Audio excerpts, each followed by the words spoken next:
भूले बिसरे साम्राज्य का श्राप।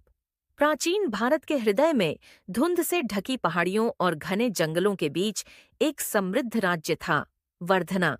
यह साम्राज्य कभी अपार वैभव का प्रतीक था, जहां महान महाराजा वीरेंद्र सिंह का शासन था।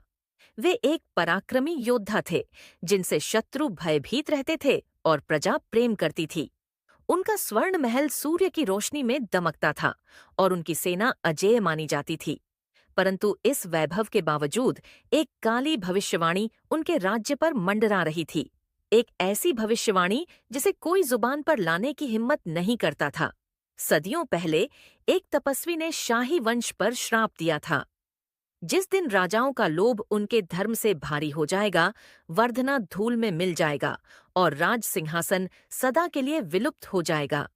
महाराजा वीरेंद्र यद्यपि एक न्यायप्रिय शासक थे, लेकिन समय के साथ उन्हें सोने और विस्तार का लालच घेरने लगा।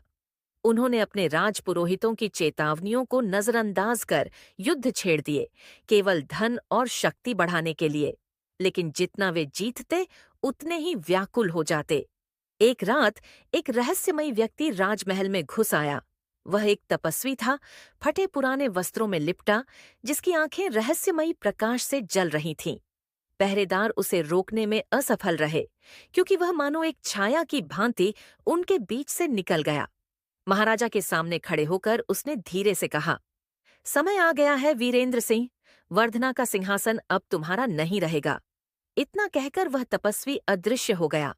अगली सुबह समूचे राज्य में हाहाकार मच गया। वह भव्य सिंहासन, जो सबसे कीमती रत्नों, पन्ना और माणिक से जड़ा था, बिना कोई निशान छोड़े गायब हो चुका था। पहरेदारों ने कुछ भी असामान्य देखने से इनकार कर दिया और महल के द्वारों पर कोई सेंध नहीं लगी थी। पूरी राजधानी अराजकता में डूब गई। बिना उस पवित्र सिंहासन के राज्याभिषेक की कोई रस्म पूरी नहीं हो सकती थी। भय पूरे साम्राज्य में फैलने लगा। लोग भविष्यवाणी को याद करने